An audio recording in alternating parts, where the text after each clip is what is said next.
Welcome to Sunday की रात सलमान कुरैशी के साथ। कोरोना के भ्रम में न जाने कितने लोग मौत के हवाले कर दिए गए। ये कहानी है पवन और जमील की। ये दोनों मुंबई में धागे की फैक्ट्री में काम करते थे। दोनों का परिवार गांव में था। ये दोनों एक ही गांव के रहने वाले थे। जो कुछ भी कमाते थे अपने परिवार को भेज देते थे। 10 बरस हो चुके थे इन्हें धागे के कारखाने में काम करते हुए। ये दोनों अपनी ज़िंदगी में बहुत खुश थे, लेकिन इनकी ज़िंदगी में एक ऐसा तूफ़ान आया कि सब कुछ ख़त्म हो गया। ये बात है सन 2020 की। पूरी दुनिया में कोरोना फैला हुआ था। हर मुल्क में हर शख्स मास्क लगाकर चल रहा था। ये दौर ऐसा था कि कोई भी किसी को छूना नहीं चाहता था, क्योंकि ये बीमारी छूने से ही फैल रही थी। कोई किसी की मदद नहीं करना चाहता था। हर एक के दिल और दिमाग में कोरोना का खौफ बैठ चुका था। हर देश में लॉकडाउन लगा दिया गया था। जो मुल्क WHO से जुड़े थे, और जब हिंदुस्तान के प्रधानमंत्री ने ये ऐलान कर दिया कि कल रात 8 बजने के बाद से सब कुछ बंद हो जाएगा, क्योंकि कोरोना हमारे देश में दाखिल हो चुका है, जिसकी वजह से बहुत से लोगों की जान जा सकती है। ये वायरस जितना फैलेगा उतनी ही मौतें होंगी। इसलिए रेलवे, बस, कार, ऑफिस, फैक्ट्री, कारखाने, दुकानें, स्कूल, कॉलेजेस और यहाँ तक कि ट्रांसपोर्ट भी बंद किया जा रहा है। हर चीज़ को बंद कर दिया गया, और यहाँ तक कि जो जहाँ रहता है वो वहीं रहे, घर से ना निकले। ये वायरस हवा के ज़रिए फैल रहा है। अगर एक को हुआ तो पूरा का पूरा मोहल्ला ख़त्म हो जाएगा। एक दूसरे को छूने की कोशिश ना करें। जब तक इस वायरस पर कंट्रोल नहीं होता, अपने अपने घरों पर रहना ही आपकी ज़िंदगी की हिफाजत रहेगी। पूरे देश में कोहराम मच गया। हर जगह सन्नाटा छा गया। हर जगह पुलिस की गाड़ी तैनात कर दी गई। जो भी सड़क पर दिखता उसे पुलिस मारकर घर भगा देती। लोग ज़रूरत का सामान लेने के लिए भी घबराने लगे। इधर जमील और पवन की फैक्ट्री भी बंद हो चुकी थी। कुछ दिन गुजरने के बाद इन लोगों के रुपए भी ख़त्म हो रहे थे। पैसे कमाने का कोई भी ज़रिया नहीं बचा था।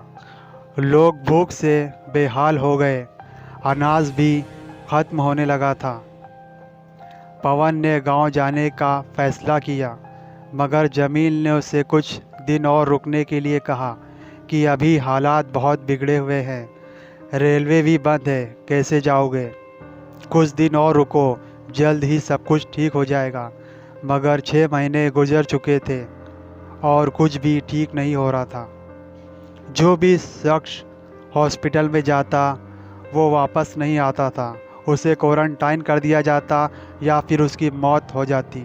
लोग हॉस्पिटल भी जाने से डरने लगे। अगर एक को भी कोरोना हुआ तो पूरी बिल्डिंग या पूरा मोहल्ला क्वारंटाइन में डाल दिया जाता। कोई भी किसी की मदद नहीं करना चाहता था। हर एक इंसान से ही डरने लगा। कुछ लोग तो डर के कारण ही हार्ट अटैक से ही मर गए। कुछ दिनों बाद पवन की पत्नी का फ़ोन आया। रोते हुए कहने लगी कि दोनों बच्चे बीमार पड़ गए हैं, तुम्हें याद कर रहे हैं, तुम गांव आ जाओ, हम खेती बाड़ी करके ही अपनी ज़िंदगी का गुजारा कर लेंगे। कम से कम हम सब एक साथ तो रहेंगे। मैंने टीवी पर देखा है, हर शहर में मौत का आलम मचा हुआ है। तुम ही हमारी ज़िंदगी हो। पवन की आंखों से आंसुओं की धारा बहने लगी और उसने आने के लिए हामी भरी और अपने घर के लिए निकल पड़ा। तभी जमील ने कहा, मेरे दोस्त, तुम जाओगे कैसे? ना रेलवे चालू है ना बस। दोनों गमगीन हो गए। फिर उन्होंने एक ऐसे ड्राइवर से मुलाकात की जो एक शहर से दूसरे शहर मेडिसिन डिलीवरी करता था। उस वक्त सिर्फ दवाइयों का ही ट्रांसपोर्ट चालू था। पवन ने उस ड्राइवर से बहुत गुजारिश की और कुछ रुपए भी दिए। तब जाकर उस ड्राइवर ने उसे ले जाने के लिए राज़ी हो गया। मगर ड्राइवर ने उससे साफ साफ कह दिया कि मैं तुम्हें तुम्हारे गांव विरासत नगर तक पहुंचाने की पूरी कोशिश करूंगा, लेकिन वादा नहीं कर सकता। अगर पकड़े गए तो दोनों फंसेंगे। पवन ने कहा, तुम मुझे जहां तक ले जा सकते हो वहां तक ले चलो, उसके आगे कैसे जाना है वो मैं खुद देख लूँगा। पवन जमील से अलविदा कहते हुए अपने गांव की तरफ निकल पड़ा। ड्राइवर ने उसे अपने ट्रक के एक मेडिसिन के कार्टून बॉक्स में बंद करके उसे अपने साथ ले गया। हर चेक पोस्ट से वो मेडिसिन ड्राइवर निकलता चला गया। महाराष्ट्र भी पार हो गया, भोपाल भी पार किया, मगर जब पवन के गांव की दूरी 200 किलोमीटर रह गई तो हाईवे पर बहुत कड़ा बंदोबस्त था। जब ट्रक पहुंचा तो वहां पर बहुत टाइट सिक्योरिटी थी। हर मेडिसिन के बड़े बड़े बॉक्स को सेपरेटली चेक किया जा रहा था।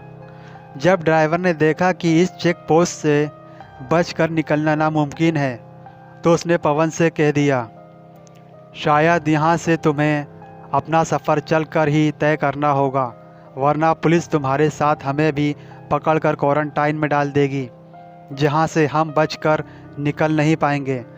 पवन उस ट्रक से उतर जाता है और जंगल के रास्ते से अपने घर की तरफ चलने लगता है। जब वो अपने मोबाइल पर नज़र डालता है तो उसकी बैटरी भी ख़त्म हो चुकी थी। कुछ दूर चलने के बाद वो फिर से उसी हाईवे पर आ जाता है। अब धीरे धीरे रात होने लगी। चलते चलते पवन थक चुका था।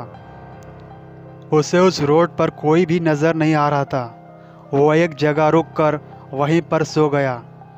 फिर सुबह होते ही उसे जो भी गाड़ी नज़र आती है वो उससे लिफ्ट मांगता है, मगर कोई भी उसे लिफ्ट नहीं दे रहा था। वो गाड़ी के पीछे भागता है और चिल्लाता था कि मुझे कोरोना नहीं है, मेरे गांव पहुंचा दो, मगर किसी ने भी उसकी मदद नहीं की। उस सड़क पर उसे चलते चलते 3 दिन हो चुके थे।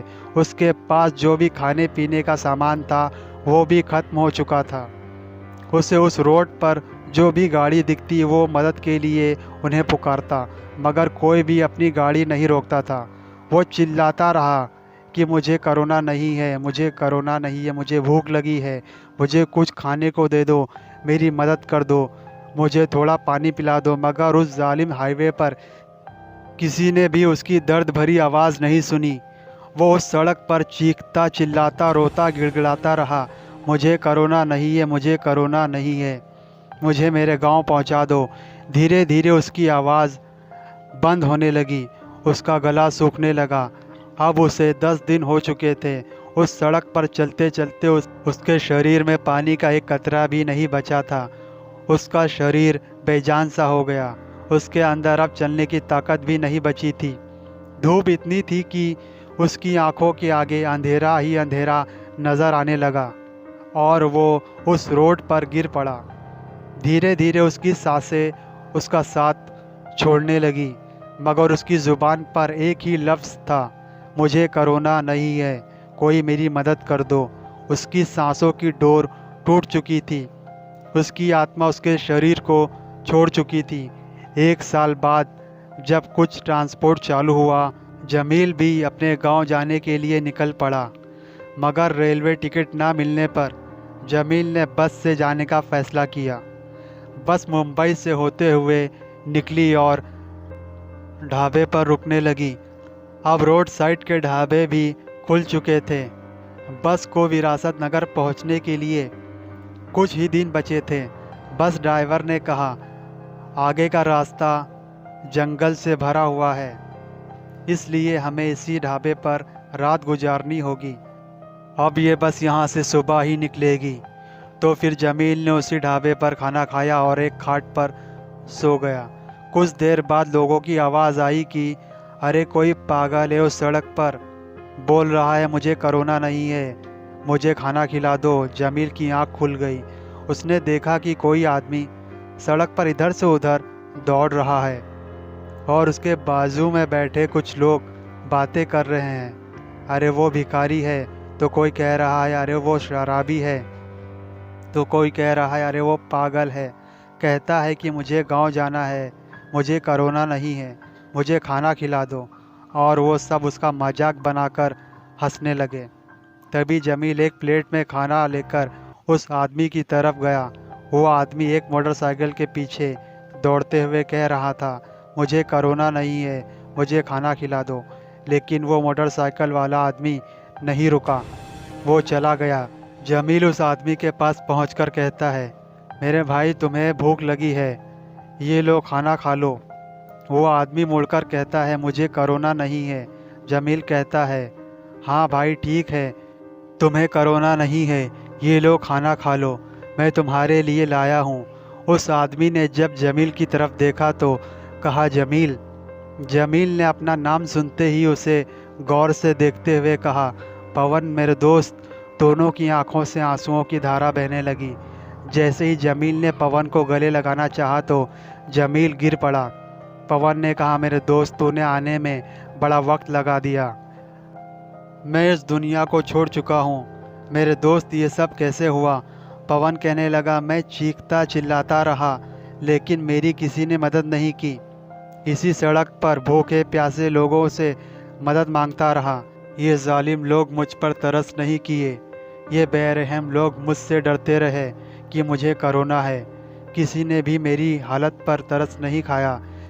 इसी सड़क पर मैंने दम तोड़ दिया और मेरी आत्मा भटक रही है मुक्ति के लिए। मेरा परिवार मेरा आज भी इंतज़ार कर रहा है कि मैं वापस आऊँगा, लेकिन सच तो ये है कि मैं अब कभी नहीं आऊँगा।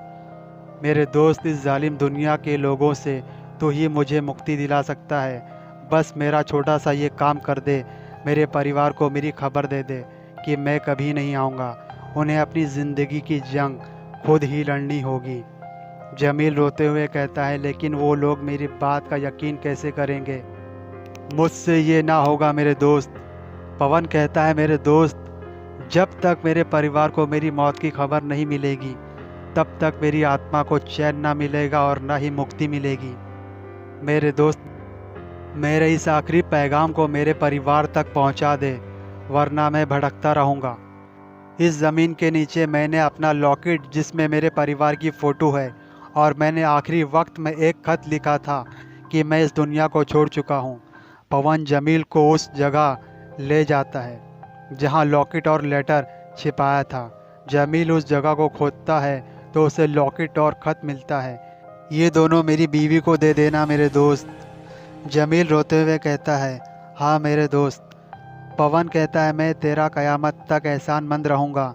फिर एक सफ़ेद रोशनी पवन को लेने आती है। पवन कहता है, जमील मेरे जाने का वक्त हो गया है, अलविदा मेरे दोस्त, अलविदा। और पवन की आत्मा जमील की आंखों से ओझल हो जाती है।